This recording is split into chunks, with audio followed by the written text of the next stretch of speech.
Irmãos, por incrível que pareça, nós já estamos na 11ª porta.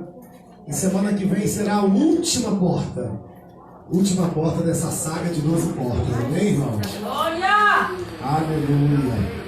Deus nos deu graça. Deus é fiel. Amém? Abra a tua Bíblia comigo, irmãos, em Neemias. Glória a Deus! Capítulo 3. Versículo 31.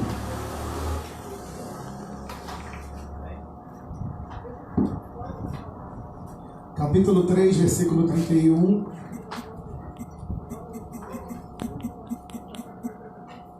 Que Jesus nos dê graça nessa noite, não é, irmãos? Neemias 3:31 diz assim a palavra do Senhor. Depois dele reparou Malquias, filho de um ourives, até a casa dos netineus e mercadores, defronte da porta de Mificade, e até a câmara do canto. E entre a câmara do canto e a porta do gado ou a porta das ovelhas, repararam os ourives e os mercadores. Amém? Os irmãos podem se assentar, glorificando e exaltando o nome do Senhor. Amém? Aleluia, Deus é fiel. Irmãos, essa noite nós vamos falar a respeito da porta de Mificade, né? É um nome pouco falado, pouco mencionado na Bíblia, né? Mas quando a gente desmistificar, você não vai mais esquecer da porta de Mificade, né, irmãos? A porta de Mificade, né? Mificade significa atribuição, significa atributo, significa qualidades. Ela também é conhecida como a porta da atribuição ou a porta da guarda, amém? Então, para ficar mais fácil, eu não vou ficar falando da porta de Mificade, que parece que eu estou entrando no mistério. A gente vai ficar falando da porta da atribuição ou a porta da guarda, amém, irmãos? Em nome do Senhor Jesus. Então, essa porta, ela é um complemento de tudo que a gente viu na semana passada. Irmão Bruno, mas eu não estava aqui na semana passada. Na página aí do Quemuel, nós temos lá a última porta que a gente deu, que foi a porta oriental, que falava a respeito do fim do mundo. Falava a respeito da porta que está fechada até os dias de hoje, e que o próprio Deus vai passar por ela, louvado seja o nome do Senhor. Falamos a respeito do arrebatamento da igreja, falamos a respeito dos últimos dias, falamos a respeito de a vinda do noivo, e o noivo vem em nome de Jesus, né? Então nós chegamos no final, né? E agora a porta da guarda é uma garantia, é um passaporte para a gente escapar da grande tribulação. A porta de Mificade, ela vai falar dos atributos. O que é atributo? É qualidade, é característica. Eu até peguei aqui dos significados da palavra atributo. São características exclusivas. Então nessa noite nós vamos edificar essa porta e nós vamos entender quais são as características exclusivas do povo de Deus, do povo que foi chamado para ser guarda da igreja, do povo que foi chamado para ser guarda dessa grande obra, amém, irmãos? Em nome do Senhor Jesus. Então peço total atenção dos irmãos, nos ajude. A porta de Mificade, irmãos, a porta da guarda, ela era conhecida por esse nome pelo fato de que quando estourava a guerra, né, quando a gente falou da porta dos cavalos, antes deles passarem pela porta dos cavalos, eles tinham que passar pela porta de Mificade. Tinham que passar pela porta da guarda. A porta da guarda servia para fazer uma inspeção, né, nos soldados, naqueles que estavam ali armados para ir para a guerra. É igual no quartel, irmãos. Eu não servi, mas eu sei de alguns relatos que no quartel, né, tem que estar tudo ok, né? Tem que estar o coturno ok, tem que estar a roupa ok, até a sua cama tem que estar ok no horário certo e na hora certa. Então havia uma inspeção, eles eram inspecionados naquele momento, e aquele que fosse achado em falta não podia ir para a batalha. Então no dia de hoje, a porta da guarda, ela representa, né, a inspeção do próprio Cristo, do próprio Deus, sobre as nossas vidas, analisando o que está ok e o que precisa ser reparado, o que está ok e o que não está prestando. Louvado seja o nome do Senhor. Nós vamos ver se a gente se enquadra na noiva que vai subir para a glória ou daqueles que vão ficar para a grande tribulação. Amém, irmãos? Então era assim: antes de ir para a guerra, passavam pela porta da guarda, eram inspecionados e, se tivesse tudo ok, eram liberados para ir para a batalha. Uma outra característica, né, da guarda propriamente dita é que eles ficavam, até nos dias de hoje tem muito no quartel, né, ficava uma guarita assim no alto e eles ficavam olhando, porque se aparecesse alguém do inimigo, alguém inimigo, tocava-se a trombeta, tocava-se a buzina, ou seja, o guarda tinha que ficar vigilante, louvado seja o nome do Senhor. É por isso que a Bíblia diz que o nosso Deus, ele é guarda fiel do seu povo. Amém? Porque quando o inimigo está ao longe, ele já toca a trombeta, ele já assusta o inimigo, e o inimigo percebe, aqui não, aqui tem dono, aqui tem gente vigilante. Amém, irmãos? Louvado seja o nome do Senhor. Então vamos lá. A porta da atribuição, ela vai falar a respeito de atributos, que são características exclusivas do povo de Deus, as qualidades e as responsabilidades minha e sua como povo de Deus e como igreja do Senhor. Amém, irmãos? Então vamos falar no princípio, Êxodo 19. Abre aí, irmãos, Êxodo 19. E que Jesus nos ajude, irmãos. Aleluia. Eu juro que eu pensei que ia ser mais fácil dessas portas, mas quando eu fui lendo, eu falei, meu Deus, Senhor, é só pegar a receita do passado e tentar, mas não dá, não, irmãos. Aí a gente se embola todo. Êxodo 19. Abre aí, irmãos. Versículo 5. Para a gente entender quais são as atribuições do povo de Deus, as qualidades e a nossa responsabilidade como povo de Deus, como aqueles que carregam a bandeira de Cristo. Diz assim, ó, versículo 5. Agora, pois, se diligentemente ouvirdes a minha voz, guardardes o meu concerto, então sereis a minha propriedade peculiar dentre todos os povos, porque toda a terra é minha.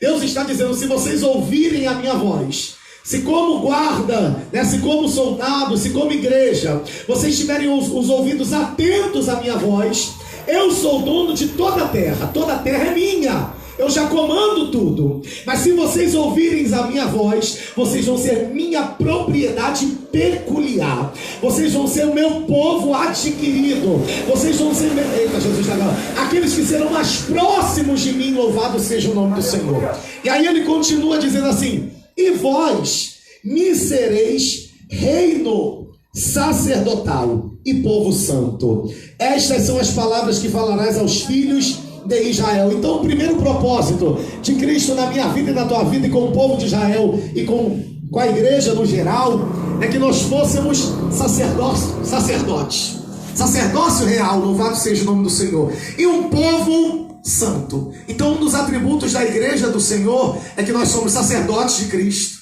Fomos chamados para exercer esse sacerdócio e fomos chamados para sermos santos, assim como ele é santo. Mas não tem como eu alcançar o grau de santidade e não tem como eu exercer a função sacerdotal se eu não der ouvidos à palavra do Senhor, se eu não der ouvidos à voz de Deus. Então o primeiro atributo da igreja do Senhor, o primeiro atributo da porta tipificada, louvado seja o nome do Senhor, nós temos que ter os ouvidos atentos, estarmos atentos à voz desse Deus. Para quê? Para nos tornarmos propriedade exclusiva do Senhor e logo em seguida nos tornarmos sacerdócio real, eita, Jesus da glória, e um povo santo, louvado seja o nome do Senhor. Amém, igreja? Logo em seguida, abre aí 1 Pedro, capítulo 2. Hoje vai ser muito bate e volta agora, hein? Glória a Deus, porque para falar de atributos a gente tem que estar totalmente baseado aqui na Bíblia. 1 Pedro, lá no finalzinho, pertinho do fim do mundo, igual a gente falou da outra vez. 1 Pedro, capítulo 2, versículo 9. Diz assim a palavra do Senhor. Irmão, tem tanta marcação na minha Bíblia, só Jesus. Mas vós sois a geração eleita, o sacerdócio real, a nação santa, o povo adquirido. Irmãos, isso aqui é qualidade para muita coisa, irmãos. Nós somos a geração eleita, o sacerdócio real, a nação santa e o povo adquirido, irmã Adriana, louvado seja o nome do Senhor. Para quê, irmã Carol? Para que anuncieis as virtudes daquele que vos chamou das trevas para a sua maravilhosa luz. Versículo, não, primeiro, Deus está dizendo, olha, um dos atributos, algo que eu estou atribuindo ao meu povo, é que eles serão meus sacerdotes, geração eleita, nação santa e povo adquirido. Para quê? Para ficar quieto, para ficar enchendo linguiça na igreja? Não, irmãos, para que anuncieis as virtudes daquele que vos chamou das trevas para a maravilhosa luz. Aleluia. Quando eu sou chamado como sacerdote, eu tenho uma função: anunciar o evangelho. Quando eu sou chamado como geração eleita, eu tenho uma função: dizer o que ele fez na minha vida. Ele me tirou das trevas e me colocou na luz. Eu estava no meio de um charco de lodo, ele me lavou, me limpou, ele me aceitou e me fez me assentar no meio de príncipes e princesas. Louvado seja o nome do Senhor. Então, um dos atributos é: eu ganho um cargo, eu ganho algo da parte do Senhor. Para quê? Para passar para frente. E o problema da igreja é: nós ganhamos cargo, nós ganhamos atributos, e o que a gente tem feito com todos os atributos que Deus tem colocado na nossa mão? O que a gente tem feito com tudo aquilo que Deus tem colocado para a gente? Eita, Jesus da glória. E aí ele continua, olha que coisa linda no versículo 10: vós que em outro tempo não ereis povo, mas agora sois povo de Deus. Sabe o que Deus está dizendo? Em outro tempo, antes de me conhecer, vocês não eram ninguém. Vocês não podiam ser chamados nem de povo, mas agora não. Agora vocês são povo de Deus. Aleluia. E aí ele continua: que não tinhais alcançado misericórdia, mas agora alcançaste misericórdia. Louvado seja o nome do Senhor. A gente não era povo e ele nos fez povo santo. A gente não tinha alcançado misericórdia e por intermédio do amor dele para as nossas vidas, nós vivemos da misericórdia desse Deus. Amém, igreja? Louvado seja o nome do Senhor. Então vamos agora, abre aí, irmãos, Jeremias capítulo 29. Eu amo essa passagem de Jeremias. Eu falo muito ela, em tudo quanto é lugar que eu vou, do café amargo, tudo quanto é canto que eu vou, falo a respeito dessa passagem. Jeremias 29, irmãos. Porque tudo que Deus, a Bíblia diz que a vontade de Deus é boa, perfeita e agradável. Irmão Bruno, mas a vontade de Deus não bate com a minha vontade. Ela continua sendo boa, perfeita e agradável. Irmão Bruno, mas a vontade de Deus me machuca. Ela continua sendo boa, perfeita e agradável. Nosso irmão falou que o dia mau chegou na vida dele, mas a vontade de Deus ainda é boa, perfeita e agradável. Louvado seja o nome do Senhor. Amém, irmãos? Independente do que acontece comigo, independente do que acontece dentro da minha casa, independente do mal que bate na minha porta, a vontade dele ainda é boa, perfeita e agradável. Amém, irmãos? E aí no versículo, deixa eu ver aqui no versículo 11, diz assim: porque eu bem sei os pensamentos que penso de vós. Isso é o Senhor, diz o Senhor: pensamento de paz e não de mal, para vos dar o fim que esperais. Segura aqui, irmãos. Deus está dizendo: olha, eu vou dar um atributo para o meu povo, eu vou atribuir algo para esse povo lindo, esse povo que eu amo, esse povo que não era povo, mas agora é povo. Eu tenho um pensamento a respeito da vida deles. E eu tenho um pensamento, não é qualquer pensamento, irmã Luana, não. Eu penso em paz.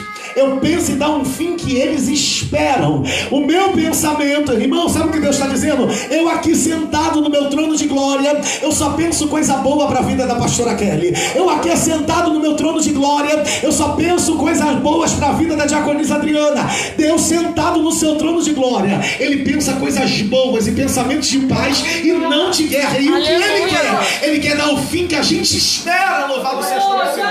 Sabe o que Deus está dizendo? Eu quero fazer o que vocês querem que eu faça.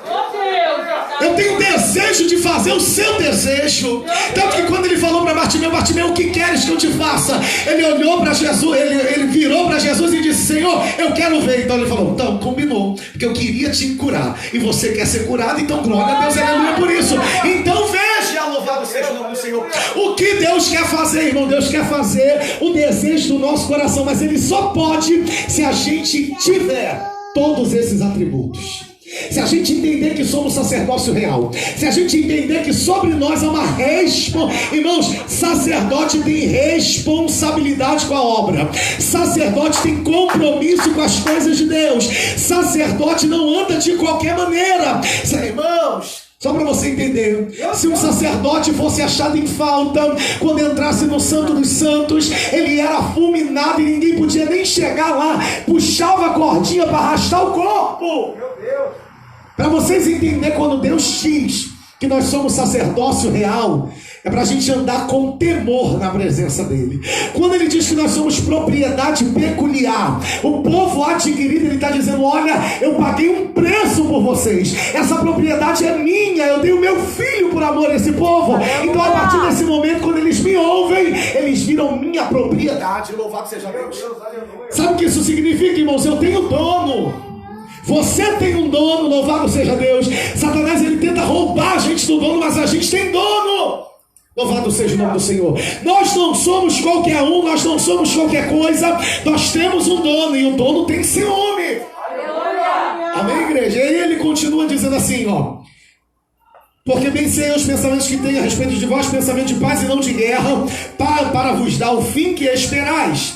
Então me invocareis, ireis e orareis a mim, e eu vos ouvirei, e buscar-me-eis e me achareis quando me buscardes de todo o vosso coração. Deus está dizendo: Paulinha, eu tenho um pensamento de paz para a tua vida. O teu pensamento só vai trazer guerra para a tua vida, mas se tu, Jesus, se tu me ouvir, se tu me buscar, se você orar, Paulinha, olha, eu tenho reboliço para fazer na tua vida, e o melhor da minha parte vai acontecer para você. Aleluia, Jesus. Ele diz: então me invocareis, ireis e orareis a mim, e eu vos ouvirei. Aleluia. Ai, irmão, mas eu quero ser dono do meu destino. O problema é seu, irmãos. Ele está dizendo: o meu pensamento é pensamento de paz. Você quer seguir o teu pensamento, é óbvio que é pensamento de guerra. Porque a Bíblia diz que ele é caminho, verdade e vida. E qualquer caminho que não é Jesus, não é caminho, é atalho. E atalho não nos leva para o centro da verdade. E aí ele continua dizendo assim, no versículo 14, para a gente sair de Jeremias: e serei achado de vós, diz o Senhor, e farei voltar os vossos cativos, e congregar-vos-ei de todas as nações, de todos os lugares, para onde vos lancei, diz o Senhor, e tornarei a trazer-vos ao lugar de onde vos transportei. Isso aqui que Deus está dizendo, diaconisa Carol, Deus está dizendo assim: olha, se vocês me ouvirem, quem está afastado eu trago para perto. Se vocês me ouvirem, quem está longe eu trago para a presença. Mas eu preciso de alguém que me dê ouvidos. Eu preciso de alguém que entenda a minha vontade. Louvado seja o nome do Senhor. Ah, irmão Bruno, mas quem? Irmão, você é o bucha da vez. Você foi escolhido, louvado seja o nome do Senhor. Da sua casa, você é coluna, Deus te chamou, te elegeu, louvado seja Deus. E se tu se arrepender, se tu buscar, Deus traz quem está longe para perto. Se tu buscar, Deus traz quem está afastado. Irmão Bruno, mas eles têm coração de pedra. Aqui o povo tinha coração de diamante, irmãos. E mesmo assim Deus falou: eu trago, eu arrasto e boto no centro da minha vontade. Glória! Amém, igreja? Aleluia! Aleluia. Abre aí 2 Coríntios, capítulo 3. Eu prometi para Deus que eu não ia me empolgar no começo, irmãos. Não, no final não tenho gás. 2 Coríntios, capítulo 4, versículo 3. Não, 2 Coríntios, capítulo 3, versículo 4. Aleluia. 3, 4. Isso, 2 Coríntios, capítulo 3. Deixa eu ver se é isso aqui mesmo. 2 Coríntios 4. Deixa eu ver aqui. Ah, isso aqui mesmo. Aleluia. Vamos ler o primeiro versículo. Porventura começamos outra vez a louvar-nos a nós mesmos? Ou necessitamos, como alguns, de carta de recomendação para vós ou de recomendação de vós? Vós, outro atributo da igreja, pastora Kelly. Vós sois a carta, vós sois a nossa carta, escrita em nossos corações, conhecida e lida por todos os homens. Louvado seja o nome do Senhor. O apóstolo Paulo estava dizendo: ei, ninguém aqui precisa de carta de recomendação. A partir do momento que vocês estão ouvindo a voz do Senhor, vós sois a carta. Quando alguém olhar para a tua vida, já vai enxergar Deus. Quando alguém olhar para a tua vida, vai ter que encher, irmãos. Entenda isso. Um atributo da igreja do Senhor. O povo tem que olhar para mim, não pode me ver depressivo. O povo tem que olhar para mim, não pode me ver cabisbaixo. O povo tem que olhar para mim e enxergar Cristo na minha vida. Porque o apóstolo está dizendo: vocês são a carta. E quando alguém olha para a minha vida, tem que ler Jesus. Quando alguém olha para a igreja, tem que ver Jesus. Alguém tem que passar pela estrada do Tigre, estrada de Santa Maria, por onde for, irmão, e tem que enxergar na igreja Jesus. O que ele está dizendo? Eu não preciso que alguém me apresente. Eu sou testemunho vivo. Eu não preciso que ninguém fale de mim. O meu caráter fala por mim. Eu não preciso que a minha vizinha fofoqueira me exponha no Face. Todo mundo no Face sabe quem eu sou. Eu sou a carta, você é a carta, nós somos carta lida. Aleluia, louvado seja o nome do Senhor. O apóstolo Paulo está dizendo, eu não preciso de ninguém colocando assim, me recomendando para lugar nenhum, não. O Cristo que está na minha frente, o Cristo que está na minha vida, Ele me garante. É só olhar para mim. Eu perseguia, eu matava, eu fazia, acontecia. Quando mataram Estevão, eu estava junto. Mas hoje eu estou transformado, eu sou a carta. Amém, igreja? Aleluia. Versículo 3. Porque já é manifesto que vós sois a carta de Cristo, ministrada por nós, e escrita não com tinta, eita irmãos, mas com o Espírito do Deus vivo, não em tábuas de pedra, mas nas tábuas de carne do vosso coração. E é por Cristo que temos tal confiança em Deus, não que sejamos capazes, irmãos. Irmão Bruno, mas eu não sou capaz de nada. Irmão Bruno, mas poxa, eu tenho que estudar muito, eu tenho que fazer muita coisa. Não, irmãos, olha aqui. Não que sejamos capazes por nós de pensar alguma coisa como de nós mesmos, mas a nossa capacidade vem de Deus. Irmãos, isso aqui é profundo. O apóstolo está dizendo, olha, a gente não pensa que a gente pode alguma coisa, não. A nossa capacidade vem de Deus. Aleluia! E Deus só está fazendo a nossa vida porque a capacidade vem dele, o dom vem dele, atributo de igreja. Entender que a glória é dele, a honra é dele, é tudo para ele. Mesmo eu sendo uma carta lida, mesmo eu sendo um testemunho vivo. Irmão Bruno, mas poxa, eu vim do Candomblé, eu vim da Umbanda, da Quimbanda, eu morri, eu sobrevivi, eu acordei, eu fui do inferno, eu voltei do inferno. A honra é dele, a glória é dele, a gente é só carta. Glória! Aleluia! E não é o irmão Bruno nos prédios do Carandiru, não, irmão, que está falando, não, irmãos. É o apóstolo Paulo que está dizendo a nossa capacidade não vem. Ele podia falar, a minha capacidade vem de Gamaliel, a minha capacidade vem dos estudos de teologia que eu fiz, a minha capacidade vem de tudo. Não, a minha capacidade vem de Deus. Aleluia, Deus. Reconhecer que tudo que há de bom em nós vem de Deus. Reconhecer que tudo que há de melhor em nós vem de Deus. Louvado seja o nome do Senhor. Amém, irmãos? E é por isso que ele foi o cara e continua sendo o cara. Amém, irmão? Vamos continuar aqui? Me ajuda, irmão, que eu já me empolguei. Aleluia. Abre Marcos 16. Eu fiquei muito feliz com a palavra que a nossa diaconisa Carol trouxe no começo, porque eu ia falar dela, mas já não vou falar e vou pular para outra. Deus é fiel. Porque, irmãos, um dos atributos da igreja do Senhor, nós fomos comissionados por Cristo. Naquele momento Deus dava uma missão aos 12, né? Mas nós, como igreja do Senhor, nós somos comissionados. E eu fiquei me perguntando, eu falei, Jesus, palavra comissionado, porque missão a gente entende de foi lá, cumpriu a missão, glória a Deus, aleluia. Agora, comissionado, eu fiquei me questionando, mas aí vamos ler aqui o texto para a gente entender isso. Marcos 16, versículo 14. Aleluia. Está na unção louvando ali, forte Brasil. Marcos 16, versículo 14. Diz assim a palavra do Senhor. E finalmente apareceu aos 11, estando eles assentados juntamente, e lançou-lhes em rosto a sua incredulidade e dureza de coração, por não haverem crido nos que tinham visto ele já ressuscitado. Aquele momento em que Cristo já tinha morrido e já tinha ressuscitado, aparecido para algumas pessoas, mas os discípulos não estavam crendo, louvado seja o nome do Senhor. Então agora Jesus aparece, Daniel vai lançar no rosto deles a incredulidade, como quem diz assim, eu não tinha avisado que eu ia ressuscitar, eu não já tinha dito, então por que vocês não creram? Mas aí Jesus é lindo, que ele lança no rosto e ao mesmo tempo ele nos comissiona para alguma coisa. A Bíblia vai dizer assim, ao versículo 15, e disse-lhes, ide por todo o mundo e pregai o evangelho a toda criatura. Quem crê e for batizado será salvo, mas quem não crê será condenado. E estes sinais seguirão aos que creem. Em meu nome, virtudes e características do povo de Deus: expulsarão demônios, falarão novas línguas, pegarão nas serpentes, e se beberem alguma coisa mortífera, até se alguém tentar te envenenar, não lhes fará dano algum, e imporão as mãos sobre os enfermos e eles serão curados. Louvado seja o nome do Senhor.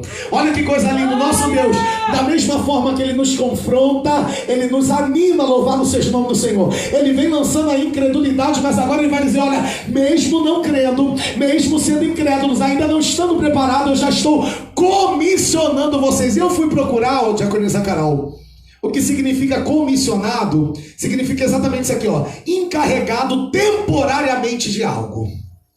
É por um pequeno período de tempo. Ou seja, uma das peculiaridades da igreja é que nós somos passageiros. E durante a nossa passagem nós temos que deixar uma marca aqui na terra. Durante a nossa passagem, tem aquela música que fala que a vida é trem-bala, né, irmãos? Durante a nossa passagem nesse trem-bala, nós temos que deixar um legado. Louvado seja o nome do Senhor. Então eles foram comissionados por Cristo, encarregados por um determinado período de tempo. Para quê? Para pregar o evangelho para toda criatura, para poder repreender os demônios, para poder falar novas línguas. Louvado seja. Aqui ainda não havia acontecido o batismo com o Espírito Santo, mas Deus já estava dizendo: olha, eu estou comissionando vocês para isso. Vocês vão pregar o evangelho. Além de pregar o evangelho, não vai ficar só pregando, não vai ser só pregador, não. Vocês vão ter que expulsar demônio. Onde tiver demônio aprisionando vidas, vocês vão ter que dar ordem, e os demônios vão ter que bater em retirada. Aleluia. E aí a gente percebe o que a gente está fazendo na presença do Senhor. Quantos lugares a gente passa que tem demônio, o demônio fica e a gente passa batido. Louvado seja o nome do Senhor. Quantos demônios assistem os nossos cultos, cantam junto com a gente, ofertam junto com a gente, e a gente não consegue enxergar. Eita, Jesus da glória. Meu Deus! Porque a porta da atribuição não está aberta, não está edificada. Louvado seja o nome do Senhor. Porque a partir do momento que Deus disse para a gente, nos comissionou para isso, a gente tem que estar atento para saber o que é demônio e o que não é demônio. Verdade. Onde tem demônio e onde não tem demônio. Para a gente saber quem está com Deus e quem não está. Para a gente ter discernimento. Deus estava dizendo: eu vou dar discernimento. E quando vê um demônio, expulsa ele, para nada atrapalhar o culto. Aleluia. E aí ele continua: falarão novas línguas, pegarão nas serpentes, e se beber alguma coisa mortífera, nada vai acontecer. Deus está dizendo: eu vou blindar vocês. Vocês vão estar protegidos 24 horas. Você vai poder pegar na serpente e nada vai acontecer. Foi o que aconteceu com o apóstolo Paulo. Foi mordido pela víbora e nada aconteceu. É essa proteção e o atributo que Deus quer colocar na minha vida e na tua vida. Aleluia. Mas se nós aceitarmos o chamado que Ele tem pra gente. Amém, igreja? Vamos lá, vamos continuar aqui. Abre aí Mateus. Ainda nesse quesito de comissão, porque nós somos a comitiva de Cristo. Aleluia. Eu fui comissionado e você também. Aceita que dói menos. Vem. Jesus tem muita coisa aqui. Meu Deus, me ajuda, Jesus. Mateus 28. Versículo 18. Aleluia. Eu vou lendo para a gente ganhar tempo. E quando ouvir... Vamos ler o 18? Pode ler. Vamos ler o 18. E chegando-se, Jesus falou-lhes dizendo: é-me dado todo o poder no céu e na terra. Ponto. Segura aqui. Jesus vai chegar para todos os discípulos e para todo aquele povo que estava ali, para a grande comissão que ele estava levantando naquele momento, e vai dizer: olha, foi-me dado todo o poder no céu e na terra. E o que Jesus estava dizendo para ele: agora eu estou repartindo esse poder por vocês.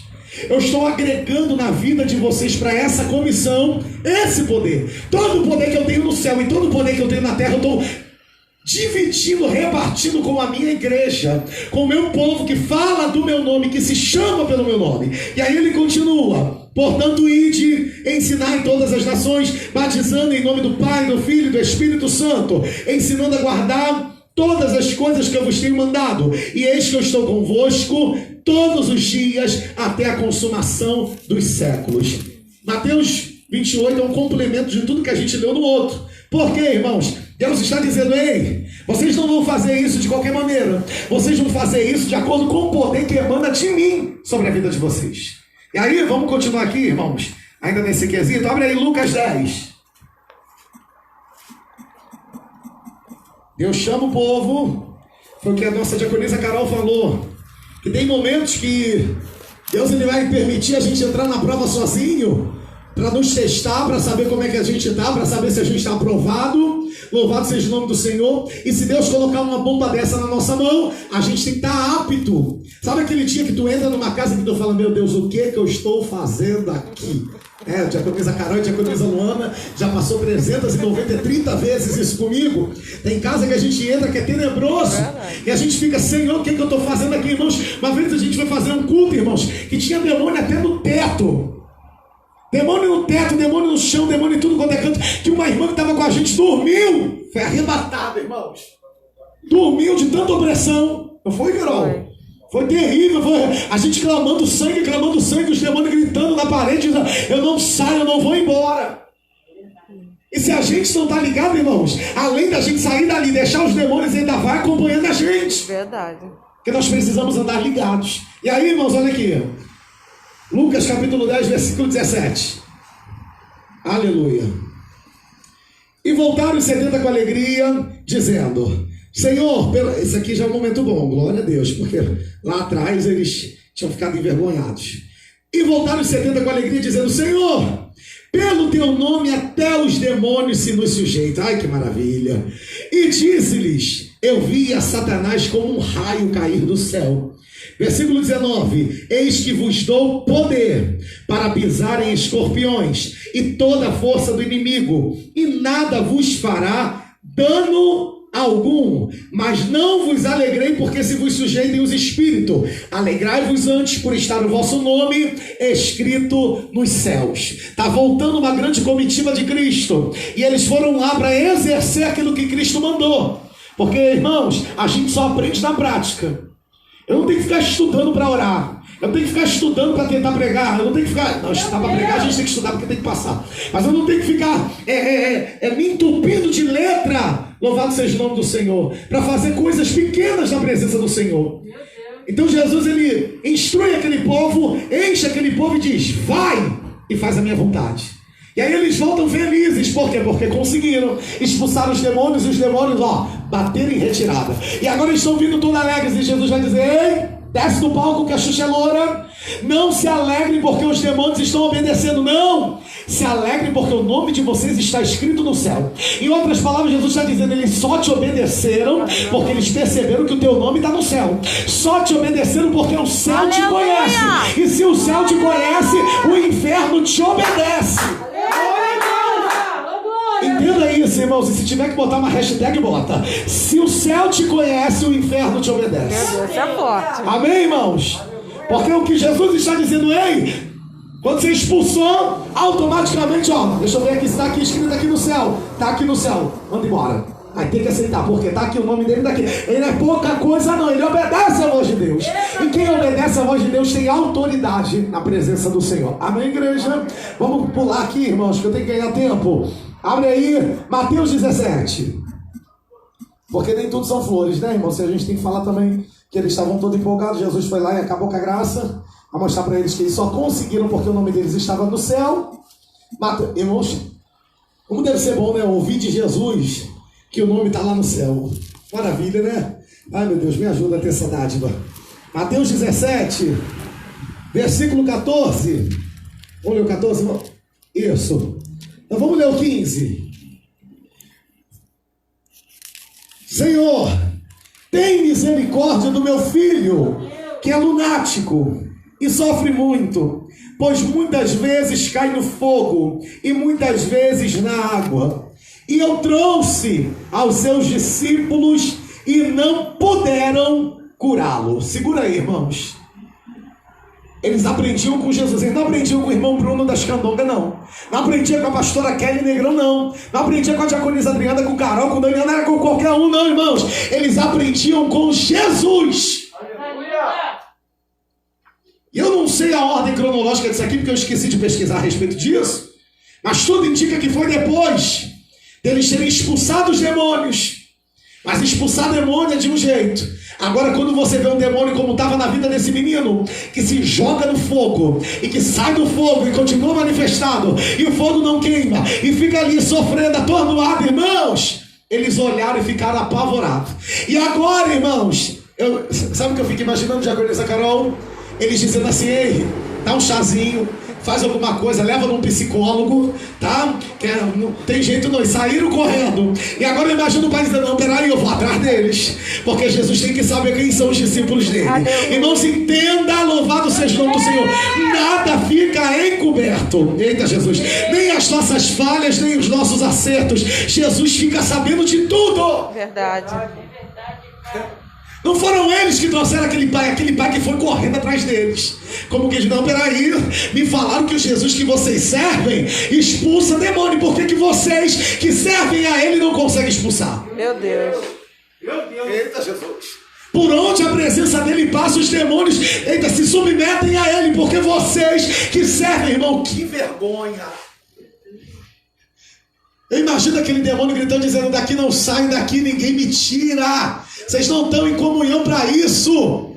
E havia um tempo, irmãos, eu sou do tempo que a gente tinha medo de demônio manifestar na igreja. Eu sou desse tempo que quando o pastor chegava, aquele expulso, repreendia, que manifestava, a gente já saía pedindo perdão por tudo. Senhor, perdoa aquilo que eu vi, perdoa aquilo que eu não vi, perdoa aquilo que eu desejei, perdoa. Porque demônio envergonhava. Verdade. Mas hoje em dia a tática do demônio mudou. Ele não envergonha, ele não fala nada, ele não manifesta, porque ele quer que a gente fique sem vergonha na presença do Senhor. Desse jeito. Venha Jesus da glória. Meu Deus. Porque, irmãos, olha o que acontece. O pai vai lá, o demônio não sai por causa dos discípulos. Ele não podia ter fingido que saiu porque ele é sujo? Podia. Mas era propósito de Cristo expulsar aquele demônio. E era propósito de Cristo mostrar para aqueles discípulos, eita Jesus da glória, que se eu me vangloriar, automaticamente ao meu nome dá aquela apagada. E Satanás vai lá e olha, não vê meu nome lá em cima e fala: não saio, eu fico aqui. Então agora Jesus vai mostrar para eles. Aí o pai chega e diz para eles assim: olha, eles não puderam curar o meu filho. E sabe o que eu acho lindo? Ele não diz assim: eles não puderam expulsar o demônio, não. Eles não puderam curar. Eu não queria que o demônio fosse embora, não. Eu queria que meu filho fosse curado. E aqui isso eu falo de uma verdade muito grande, pastor aquele, porque expulsar demônio é uma coisa, curar já é outra. E o que aquele pai queria dos discípulos era: cura o meu filho. E um pouquinho atrás a gente acabou lendo, dizendo que eles estavam todo mundo dizendo: os demônios foram embora quando a gente mandou. Mas tem uma diferença, irmãos. Tem coisa que é demônio, tem coisa que é espiritual, tem coisa que é da carne, tem coisa que é... A gente tem que ter discernimento e entender quais são as situações. E aí, irmãos, a Bíblia vai dizer assim, ó: e trouxe-o aos seus discípulos e não puderam curá-lo. E Jesus respondendo disse-lhes: olha que coisa linda, irmãos. E a gente fica chateado quando vê uma palavra dura. Jesus olha na cara deles e na cara do pai do menino e diz: ó geração incrédula e perversa, até quando estarei eu convosco? E até quando vos sofrerei? Trazei-mo aqui. Jesus está dizendo: ei, vocês estavam lá atrás todo empolgado que expulsou o demônio, e agora na hora de curar vocês não conseguem. Até quando eu vou estar aqui? Até quando eu vou ter que sofrer com essa geração incrédula? E aí Jesus manda trazer o menino. E aí a Bíblia vai dizer: olha que coisa linda. E repreendeu Jesus o demônio que saiu dele, e desde aquela hora o menino sarou. E é incrível porque a Bíblia não diz que o menino foi liberto, a Bíblia diz que o menino sarou. Aquele demônio era um espírito de enfermidade na vida dele. Porque, irmão, se você for estudar a respeito de libertação, até para você expulsar, até para você... Eita Jesus da glória! Para alcançar a libertação você tem que saber qual tipo de demônio. Aquela mulher encurvada, ela tinha um espírito de enfermidade que a obrigava a andar encurvada. Então Jesus trata com o espírito de enfermidade de uma forma. Legião, Jesus já trata de outra. Então, irmãos, a gente precisa ter esse discernimento, esse entendimento. É complicado? É. Mas se a gente tiver o nome escrito lá no céu, irmãos, quando você repreender, não importa qual é, vai ter que bater em retirada. Amém, irmãos? Glória a Deus, vamos continuar aqui. Abre aí Efésios 4. Não, minto, vamos pular, Efésios 4, vamos pular. Vamos abrir aqui, por causa da hora, irmãos. 1 Coríntios, capítulo 4. 1 Coríntios, capítulo 4. Chegou nossa irmã Selma, eu vi a irmã Selma ali. Ah, tá aí. 1 Coríntios, capítulo 4. Aleluia. Se der, a gente volta lá em Efésios depois. Versículo 1. Diz assim, ó. Atribuições do povo de Deus. Que os homens nos considerem como ministros de Cristo e despenseiros dos mistérios de Deus. Além disso, requer-se-nos despenseiros que cada um se ache fiel. O apóstolo Paulo está dizendo para aquela igreja de Corinto: olha, que os homens, que a minha vizinha fofoqueira, que o povo no meu condomínio, que quem gosta de mim, quem não gosta de mim, quem está dentro, quem está fora, me considere como ministro e despenseiro dos mistérios de Deus. Sabe o que é dispenseiro? Nada mais é alguém que toma conta da dispensa. Alguém que toma conta, né, dos alimentos. Nós temos acesso, irmãos, ser igreja e eita, Jesus, agora estabelecer a porta da atribuição é entender que nós somos despenseiros, nós temos acesso à dispensa do céu para trazer alimento, para trazer coisas boas, para edificar, para consolar, para fazer na vida das pessoas. E olha o que o apóstolo está dizendo: ei, todo mundo tem que te considerar como ministro. Ah, não, mas eu não ligo para a opinião dos outros. Quem disse? Você não pode ficar oprimido pela opinião dos outros, mas a opinião dos outros a respeito da tua vida tem que ser: ele ali é o ministro do Senhor. Ele não é qualquer pessoa, ele não é alguém que era de um jeito e agora é meio termo, não é só misericórdia, irmão. Eu tenho uma amiga que ela fala assim: nós temos que deixar de ser crente misericórdia. Que o povo olha e fala: ei, aquela ali só misericórdia, aquela ali só misericórdia. Não, nós temos que ser conhecidos como ministro. Alguém olhar e falar: ali vai o santo homem de Deus, ali vai uma mulher de Deus. Será que nós temos sido reconhecidos como povo de Deus, irmãos?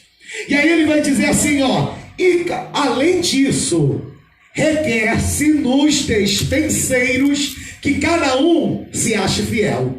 Isso aqui é terrível, irmão, porque ele está dizendo: ei, um atributo da minha igreja, ele tem acesso à minha dispensa, mas para ter acesso à minha dispensa tem que ser fiel, porque você tem que saber qual alimento que você vai dar para o povo. Porque se eu dou um alimento estragado para o povo, um alimento vencido, irmãos, automaticamente Carol não vem mais para o culto, automaticamente Luana não vem mais para o culto, automaticamente o culto, eita, Jesus da glória, dá ruim. Porque se eu não sou fiel, não tenho espiritualidade para saber qual alimento a pastora Kelly está precisando. E se tem alguém muito enfermo, irmão, se tu for lá, a pessoa está 7 dias sem comer, você dá um prato de bocotó para aquela pessoa, você vai matar aquela pessoa, não vai? Tem gente que tem um tipo de alimento e tem gente que tem outra necessidade de outro tipo de alimento. Então o apóstolo está dizendo: ei, para ser ministro, tem muito ministro que às vezes não é fiel. Agora, para ser despenseiro dos mistérios de Deus, tem que se achar fiel. Quer trazer alimento e alimentar pessoas, tem que se achar fiel. Quer trazer revelação e o povo sair edificado, tem que se achar na fidelidade. Atributo da igreja do Senhor: fidelidade. Irmãos, fidelidade ainda convém à casa do Senhor. Aleluia. Amém, igreja? Vamos continuar aqui? Aleluia. Vamos ler aqui no 10, irmãos, de 1 Coríntios capítulo 4. Vamos ler aqui o 10. Diz assim, ó: isso aqui é terrível, porque todo mundo me chama de doido. Eu sou doido mesmo, irmãos. Quem vê meu face sabe que eu não sou normal da cabeça. Vamos lá, o versículo 10. Mas eu sou doido aqui, ó: nós somos loucos por amor de Cristo, e vós sábios em Cristo, nós fracos e vós fortes, vós ilustres e nós vis. Até esta presente hora sofremos fome, sede, estamos nus, recebemos bofetadas e não temos pousada certa. Para aí, irmão Bruno. Deus está dizendo, o apóstolo Paulo está dizendo que nós temos acesso, Daniel, à dispensa de Deus. Mas agora o apóstolo está dizendo: ei, mas como igreja, nós vamos sofrer aquilo que Cristo sofreu.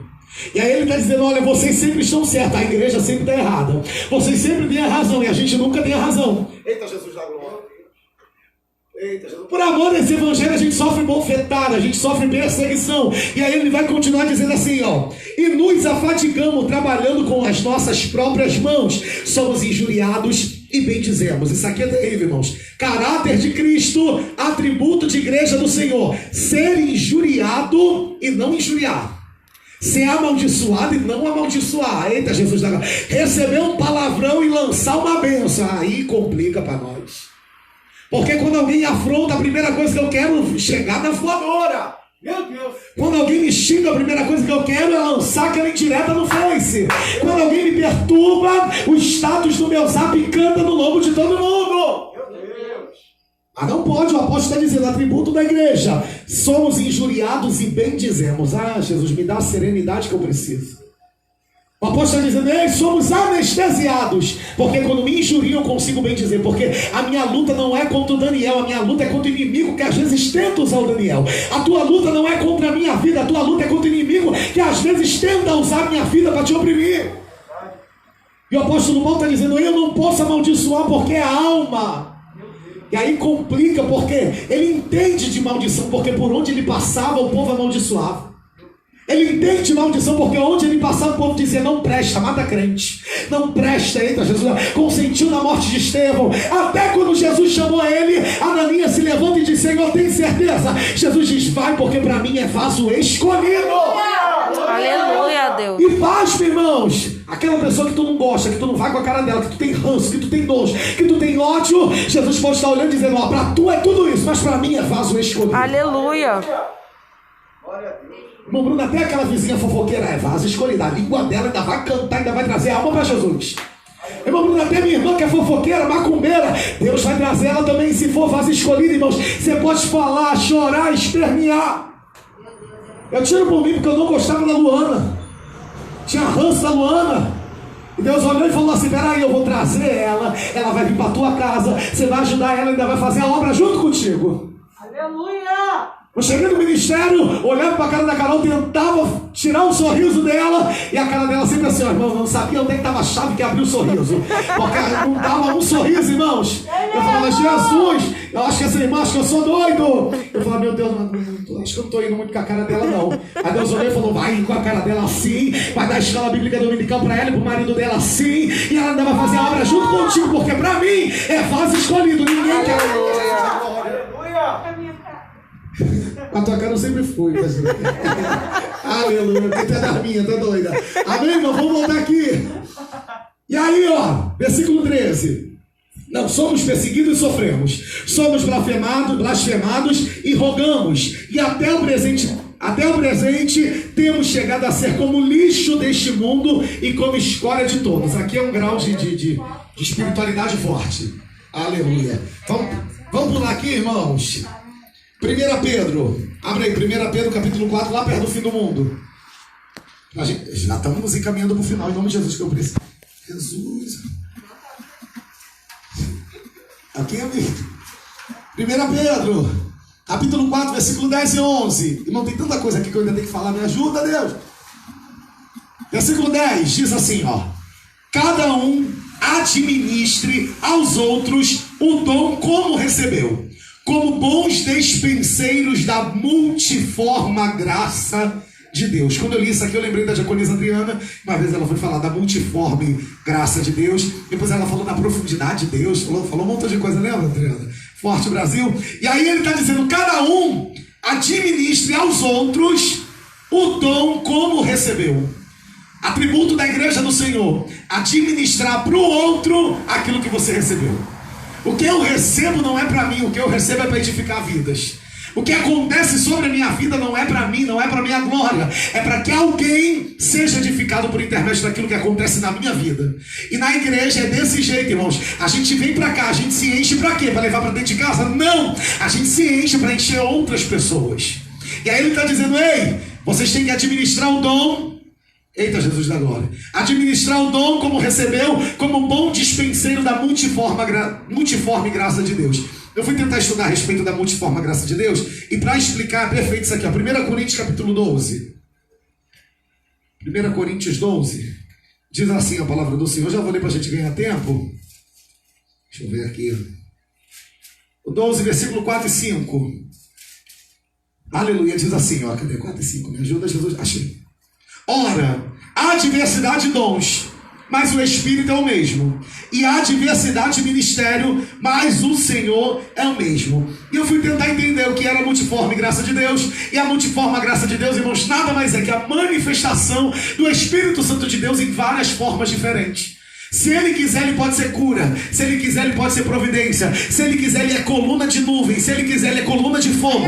Se ele quiser, ele é codorniz no meio do deserto.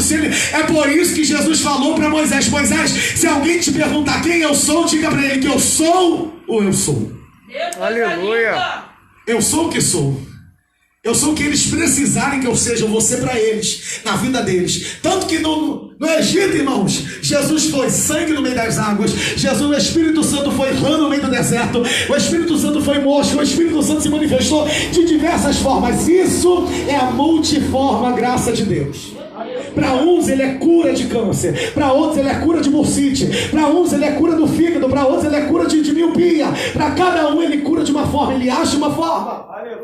Para uns ele manifesta como um pregador, para outros ele manifesta como alguém que abraça, para uns ele manifesta cantando, adorando, para outros ele manifesta pastoreando. Cada um é chamado, mas o Espírito é o mesmo e ele age de uma forma multiforme, ele tem várias formas.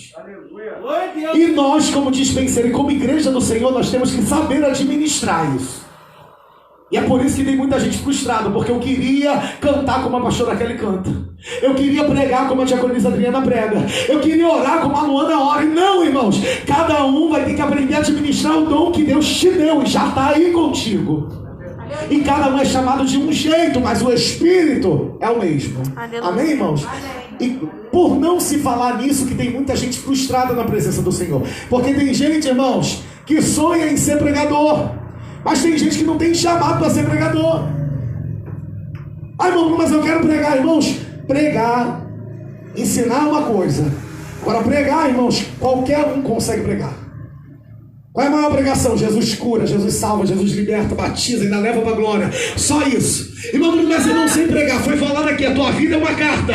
Você é a carta linda do Senhor. Quem olhar para você antes e olhar para você hoje, já vai querer servir esse Deus. Aleluia. Quem me olhava andando, catando papelão, quem me olhava dentro do barracão, quase raspando para o chaguinhão, irmãos, hoje em dia me enxerga como evangelista da casa do Senhor. E aí, irmãos? Precisa pregar, irmãos? Se a tua vida for testemunho, irmão, você vai ganhar todo mundo. Aleluia. Glória a Deus. Vamos lá, vamos continuar aqui. Dispenseiros da graça de Deus, não é isso? Como dispenseiro nós temos acesso aos tesouros do Senhor, tá bem? E aí, irmãos, abre aí Colossenses capítulo 2, versículo 3. Já estamos acabando e vamos acabar aqui correndo. Colossenses o quê? Colossenses capítulo 2, versículo 3. Onde está Colossenses? Aqui. Colossenses 2, versículo 3. Diz assim a palavra do Senhor: e enriquecidos da plenitude da inteligência, para conhecimento do mistério de Deus, Cristo, em que estão escondidos todos os tesouros da sabedoria e da ciência. Olha que coisa terrível, pastora Kelly. Deus pegou Cristo e escondeu em Cristo todos os tesouros da ciência, escondeu em Cristo todos os tesouros da sabedoria, e nós, como imitadores de Cristo, temos acesso a esse tesouro também. Louvado seja o nome do Senhor. Como dispenseiros do trono, nós temos acesso ao tesouro de Cristo. Amém, igreja? Louvado seja o nome do Senhor. Para a gente entender isso, irmãos, abre aí Isaías capítulo 22. Hoje a gente está assim, ó, Novo Testamento, Velho Testamento, Antigo Testamento, volta de novo, passa para lá e volta para cá. Isaías 22, versículo 22, irmãos. Aleluia. Eu vou finalizar só com isso aqui, que eu não vou nem falar disso aqui, porque se eu falar disso aqui vai dar ruim. Peraí, Isaías 22, versículo 22 diz assim, ó: e porei a chave da casa de Davi sobre o seu ombro, e abrirá e ninguém fechará, e fechará e ninguém abrirá. Isso aqui é muito forte, irmãos, porque essa é a característica de Cristo, é a característica da igreja de Cristo. Isaías está recebendo uma revelação e está dizendo que Cristo receberia a chave da casa de Davi sobre o seu ombro, abriria e ninguém fecharia, e fecharia e ninguém abriria. Amém, irmãos? Agora pula para Apocalipse, volta lá em Apocalipse capítulo 3, versículo 7. Fim do mundo. Diz assim a palavra do Senhor: E ao anjo da igreja que está em Filadélfia, escreve: isto diz o que é santo, o que é verdadeiro, é Jesus, o que tem a chave de Davi, o que abre e ninguém fecha, e fecha e ninguém abre. E eu fiquei encucado, diaconisa Carol, por que Deus vai falar que escondeu todos os tesouros da vida de Jesus? Nós, como igreja, temos acesso à despensa do céu. E aí ele vai dizer que em Cristo ele depositou a chave de Davi. Eu fiquei encucado, eu falei: que chave de Davi é essa? Por que Deus vai dizer que deu a chave de Davi? Por que não foi a chave de Jesus? A chave de Cristo, a chave de Deus, a chave da despensa. E aí eu fui entender, irmãos, isso aqui é só Jesus na nossa vida. Abre aí 1 Crônicas, capítulo 22. Aleluia. 1 Crônicas, capítulo 22. Só para quando você ouvir a expressão chave de Davi, você vai entender o porquê disso aqui. Aleluia. Vamos ler versículo 14. Eis que, vou pular que eu queria ler o 5, 6, o 7, o 8, mas vamos pular para o 14. Eis que na minha opressão, isso aqui é Davi falando com Salomão, preparei para a casa do Senhor 100.000 talentos de ouro, 1.000.000 de talentos de prata, de cobre e de ferro que nem foi pesado, porque em abundância é. Também madeira e pedras preparei, e tu supre o que faltar. Isso aqui é Davi falando para o seu filho Salomão. Também tens contigo oficiais, mecânicos em multidão, cortadores, artífices em obra de pedra e madeira, e toda sorte de sábios em toda sorte de obra, de ouro e da prata e do cobre e do ferro, não há número. Isso aqui é o tamanho do tesouro que foi levantado para construir o templo do Senhor. E aí diz assim, ó: levanta-te, pois, e faz a obra, e o Senhor seja contigo. E Davi deu ordem a todos os príncipes de Israel que ajudassem a Salomão seu filho, dizendo, versículo 19: disponde, pois, agora o vosso coração e a vossa alma para buscar-vos ao Senhor vosso Deus, e levantai-vos e edificai-vos o santuário do Senhor Deus, para que a arca do concerto do Senhor e os utensílios sagrados de Deus se tragam a esta casa, que há de edificar no nome do Senhor. Irmãos, entenda isso aqui, só para a gente finalizar, e continue em 1 Crônicas. Davi, ele propôs no seu coração construir um templo para o Senhor. Antes de construir o templo, Davi já amava o templo. Antes de construir o templo nem existia.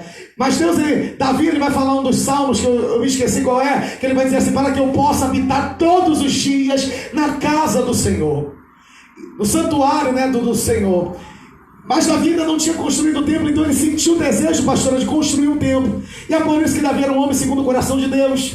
E a Bíblia vai dizer que Deus, vendo o desejo de Davi, ele vai dizer assim: não, Davi, você não vai construir, mas o teu filho vai construir. E olha o que Davi vai fazer. Davi vai juntar muitos tesouros, 100.000 ciclos de ouro, milhões de prata, ferro, ouro. Irmãos, se fosse aqui no Brasil, metade ia ser, surrupiado. Mas aí o que Davi fez? Davi pega todo esse tesouro, o diaconisa Carol, e coloca num cofre gigante, num lugar, né, faz uma fortaleza para guardar um tesouro que era para a casa do Senhor. E só algumas pessoas tinham a chave desse tesouro. Daí a expressão, a chave de Davi. Louvado seja o nome do Senhor. Abre aí 1 Crônicas, capítulo 26. Porque, irmãos, entenda, um tesouro tão grande que Davi mesmo vai dizer que não dava para contar de tão abundante que era. Automaticamente pessoas iam querer roubar, automaticamente pessoas iam querer surrupiar, iam querer mandar aqui um pouquinho de propina aqui pro Brasil, porque o Brasil adora isso. Então o que Davi fez? Não, eu vou dar a chave de Davi para algumas pessoas. E só os eleitos vão ter acesso à sala do tesouro. Só os escolhidos vão ter acesso a essa sala, porque esse tesouro é para a casa do Senhor. Amém? Vocês estão entendendo isso aqui? Vamos lá, abre aí. Abriu 1 Crônicas 26. E a gente vai pular para acabar. E glória a Deus, aleluia, para cada um ir para sua casa jantar. Perdi. Versículo 20. Quanto aos levitas, Aías tinha cargo dos tesouros da casa de Deus e dos tesouros das coisas sagradas. Quanto aos filhos de Ladã, Gersonita foi chefe dos pais de Jeiel e dos filhos... Vamos pular isso aqui, porque está falando de todo mundo que tinha cargo do tesouro. Versículo 26. Este Selomite e seus irmãos tinham cargo de todos os tesouros das coisas sagradas que o rei Davi e o chefe dos pais, capitães de milhares e de centenas e capitães do exército tinham consagrado, e dos despojos das guerras as consagraram para repararem a casa do Senhor. Ou seja, Davi, ele vai eleger todos esses homens e ele vai dar uma chave para todos eles. E só com essa chave eles tinham acesso à sala do tesouro do Senhor. Amém, irmãos? Então, quando Jesus, ele vai dizer, né, quando Isaías vai receber a revelação e vai dizer, aquele que tem a chave de Davi que abre e ninguém fecha, e fecha e ninguém abre, ele está dizendo, ei, só Jesus tem acesso a esse tesouro. E a igreja passa a ter acesso a esse tesouro também. Passamos a ter acesso à dispensa do rei, louvado seja o nome do Senhor. Amém, irmãos? Esse é um atributo do Senhor. Então toda vez que você ouvir que tem a chave de Davi, irmão, você vai entender que é algo muito valioso, é algo de extrema confiança. Davi não dava a chave para qualquer um, assim como Cristo não dá a chave da dispensa dele para qualquer pessoa. Amém, irmãos? Glória a Deus. Para a gente terminar, irmãos, aleluia, Mateus 13, 44 a 46. Aleluia. Isso aqui é muito forte, irmão, porque quando a gente fala de Mateus 13, do 44 em diante, se eu não me engano, são as duas menores parábolas de Cristo. E muitas vezes, irmãos, eu não posso ser hipócrita, passaram batidas aos meus olhos, mas eu tenho certeza que a partir de hoje não vai passar batida aos teus olhos. Isso aqui é só para você entender, porque quando eu falo do tesouro, né, a gente fica assim, tesouro, peraí, cadê Mateus 13? Achei. Olha que coisa linda. Jesus profere a parábola do tesouro escondido. Olha isso, Daniel. Também o reino dos céus é semelhante ao tesouro escondido num campo que um homem achou e escondeu, e pelo gozo dele vai, vende tudo quanto tem e compra aquele campo. Primeira parábola de Cristo, ele vai dizer que o tesouro de Deus é como um homem que escondeu o tesouro no campo, e aí ele encontra aquele tesouro, ele vai lá e ele sabe que é muito valioso, ele vende tudo que ele tem e compra aquele campo. Continuando, versículo 45, outra parábola. Gente, o 44 é a menor parábola de todas e o 45 é a segunda menor. Outro sim, o reino dos céus é semelhante ao homem negociante que busca boas pérolas e, encontrando uma pérola de grande valor, foi, vendeu tudo quanto tinha e comprou aquela pérola. Isso é o reino de Deus, Paulinha. Ele está dizendo, ei, o reino de Deus, a gente tem tanta vontade de alcançar que a gente se desprende de tudo, a gente se desapega de tudo e a gente quer esse tesouro escondido. Louvado seja o nome do Senhor. Ele está dizendo, ei, nada do que eu tenho se compara ao valor desse reino. Nada do que eu tenho se compara ao reino de Deus. Nada do que eu conquistei se compara. Ele está dizendo, ele vende tudo o que ele tem. Se pudesse vender um rim, vendia também. Para quê? Para conquistar esse tesouro. E quando a gente fala do tesouro de Deus, irmãos, você diz, um tesouro, pouca coisa. Poxa, eu estou vendo aqui a minha condição, esperando os 600 cair na minha conta. Irmão, mas o tesouro do céu, irmãos, é coisa profunda. E nós temos acesso a isso. Só depende de mim, só depende de você. Glória a Deus, irmãos. Para a gente Jesus. Acabar. Toda hora eu falo isso. Misericórdia, estranho. Aleluia. Para a gente acabar, irmãos, abre aí o último atributo da igreja do Senhor, João 15. Eu vou até pular que eu ia falar de Eliezer, ou Eliezer, que era o servo de Abraão, mas não tem como eu falar não. Porque, não, vou ter que falar, só dar uma pincelada rapidinho. Irmãos, um exemplo muito grande de acesso à dispensa, né, isso era só para quem era muito fiel, é Eliezer, o servo de Abraão. Essa história se encontra em Gênesis 24. Eu não vou nem abrir, irmãos. Primeiro porque na minha Bíblia não existe Gênesis 24, mas na tua tem. Gênesis 24 na minha já foi retirada essa página. Gênesis 24, versículo 9 e 10. Mas eu vou dar uma pincelada só para você entender. Abraão vai falar para o seu servo, para o seu mordomo fiel, e vai dizer para ele para procurar uma esposa para o seu filho Isaque. E ele vai dizer assim, está aqui a chave da minha dispensa. Você leva o que for necessário, mas só traga a moça escolhida para mim. E Abraão vai pedir para ele fazer um juramento e vai botar a mão dele, ó, debaixo da coxa, porque era um costume naquela época, e vai dizer assim: mas me prometa uma coisa, você não vai trazer qualquer menina para o meu filho, não. Me prometa uma coisa, você não vai trazer meninas da terra de Canaã. Me prometa isso, meu filho, tá, meu filho? Então toma aqui, ó, a chave da minha dispensa. O que tu precisar, tu pode pegar. Eita, irmãos, assinou um cheque em branco para Eliezer e falou: coloca o valor que tu precisa. E aí, irmão, se você for analisar a história, você vai perceber, irmãos, que Eliezer, ele vai para um lugar que ele não sabe aonde é direito, procurar uma menina que ele não conhece, e o mínimo que ele precisava era de comida, alimento e água, não é isso? Mas olha a ideia de Eliezer. Ele tem à sua disposição a dispensa do pai, ele tem à sua disposição a dispensa de Abraão, e na dispensa tem de tudo. E a Bíblia vai dizer que ele pega 10 camelos. Eita Jesus! Ele não podia ir com um camelo só, pastora Kéria. Ele não podia levar 2 camelos. Para que levar 10 camelos no meio do deserto, cheio de sede, irmão? Esse homem estava arrumando sarna para se coçar. Mas Eliezer está entendendo: eu não posso sair. Se eu tenho acesso à dispensa do meu pai, eu tenho que ir para lá para fora, para essa missão, com tudo que eu posso. Eita Jesus, com tudo que o pai me oferece. Então, se tem 10 camelos, eu não vou levar 2, eu não vou levar 5, eu não vou levar 4, eu vou levar 10 camelos para fazer a obra do Senhor. Nos dias de hoje, muitas das vezes a gente vem para o culto, só traz 3 camelos. Muita gente, a gente vem para adorar, a gente só traz 2 camelos.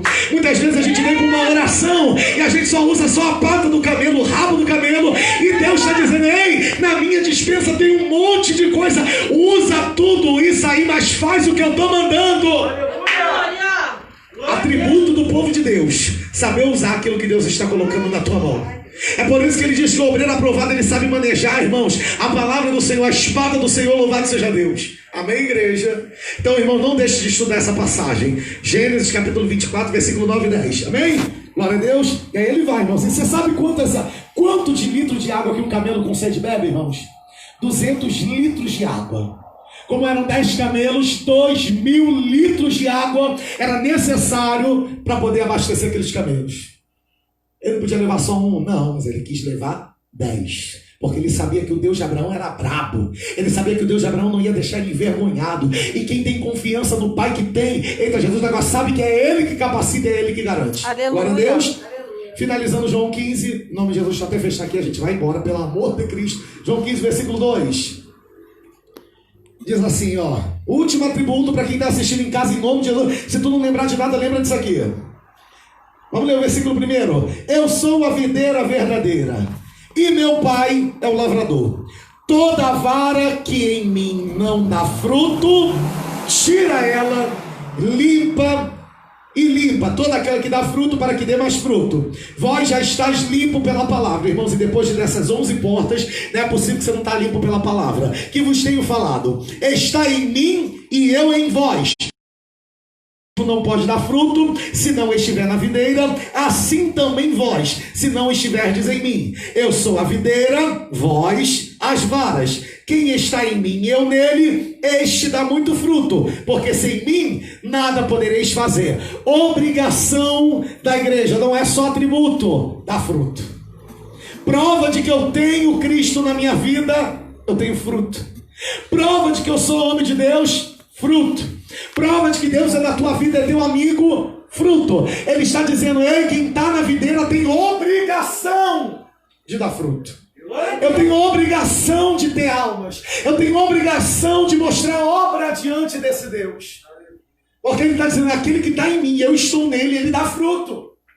Ai, irmão Bruno, mas eu sou estranho, eu não consigo dar fruto. Irmãos, então Cristo não está na tua vida. Você ainda não se encaixou na videira. Porque quem se encaixa na videira e quem tem conhecimento e quem está limpo pela palavra, irmãos, dá fruto.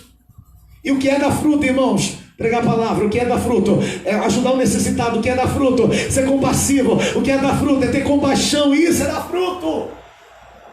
Se arrepender, pedir perdão, perdoar. Isso é dar fruto. Esquecer as coisas do passado, viver o presente. Isso é dar fruto. Então, irmãos, atributo da igreja do Senhor, como videira, como ramos dessa videira, nós temos que dar fruto. Amém?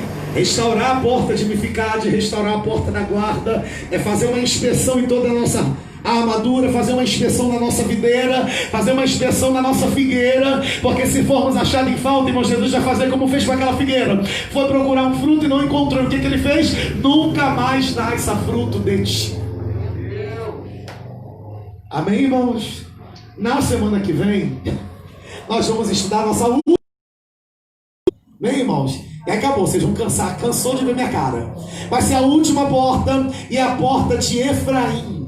Bem, depois de tanta porta que deu chicotada na gente o tempo inteiro, irmãos, a porta de Efraim fala da dupla honra. Bem, nós seremos honrados, então, porque Deus não tira nada da sua vida sem ter preparado uma bênção em dobro. Foi o que aconteceu na vida de Jó. Deus permitiu, vai lá, Satanás, pega tudo que ele tem, tira tudo que ele tem, mas eu já preparei no final da história tudo em dobro para a vida de Jó. Então na semana que vem nós vamos estudar essa porta. É a porta da dupla honra. Bem, eu não vou dar mais spoiler, porque senão você não vai querer vir na semana que vem. Eu agradeço a oportunidade, as palmas do nome do Senhor. Cadê pegar isso aqui? Aleluia! Vem, Lorana, deixa eu limpar aqui que a gente babou tudo. Eita, Jesus, ajuda. Sai